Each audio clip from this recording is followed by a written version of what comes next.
Sementara itu, pendidikan kekal sebagai komponen utama yang menerima peruntukan tertinggi dalam belanjawan madani kedua iaitu sebanyak RM58.7 bilion. Daripada jumlah itu, RM1.9 bilion disediakan untuk menaik taraf dan menyelenggara sekolah-sekolah di seluruh negara.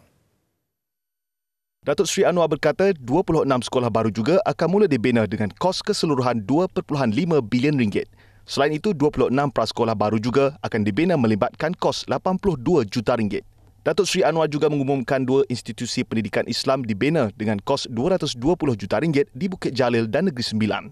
Mulai tahun depan juga, kerajaan bersetuju meluaskan kriteria pendapatan ibu bapa bagi permohonan biasiswa kecil Persekutuan BKP mengikut kadar pendapatan garis kemiskinan RM2,589 berbanding RM1,500 sebelum ini yang memberi peluang kepada tambahan 35,000 lagi anak daripada keluarga kurang mampu. Bagi memastikan anak keluarga miskin tidak tercicir daripada pendidikan, kerajaan juga bersetuju memperluas pemberian bantuan kumpulan wang amanah pelajar miskin kepada 1 juta murid yang akan menerima RM150 sehingga tingkatan 3 berbanding tingkatan 1 sebelum ini. Menghargai jasa dan peranan besar lebih 70,000 guru takmir, guru kafar, imam, bilal, siak, noja dan marbut di peringkat komuniti, Datuk Seri Anwar berkata kerajaan bersetuju untuk memberikan sumbangan khas RM700 dengan peruntukan lebih RM50 juta. Kerajaan juga memutuskan untuk mengembalikan semula geran bantuan RM20,000 kepada semua sekolah agama rakyat yang berdaftar di bawah JAKIM yang dihentikan sejak 2003. Perdana Menteri dalam pada itu berkata Kementerian Pendidikan Tinggi akan menerima RM16.3 bilion pada 2024 berbanding RM15.3 bilion tahun ini.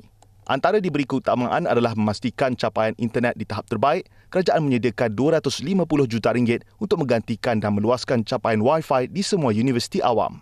Bagi meningkatkan tahap keselesaan dan keselamatan di institusi pendidikan tinggi IPT, RM300 juta disediakan untuk menyelenggara dan membaiki prasarana di IPT serta menggantikan peralatan lama.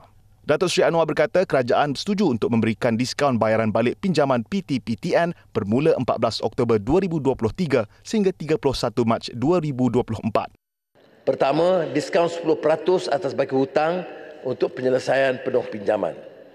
Diskaun 10% untuk bayaran sekurang-kurangnya 50% daripada baki hutang dalam sekali bayaran.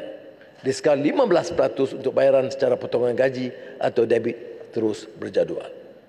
Datuk Seri Anwar berkata bermula Januari depan, yuran pendaftaran masuk ke universiti awam dihadkan untuk tidak melebihi RM1,500 supaya selari dengan nilai pemberian wang pendahuluan pinjaman oleh PT-PTN kepada semua pelajar baru yang layak. Bagi pelajar sedia ada yang tidak mampu membayar yuran pengajian, mereka tidak akan disekat bagi mendaftar subjek pada setiap semester dan bayaran boleh dilunaskan selepas pendaftaran subjek.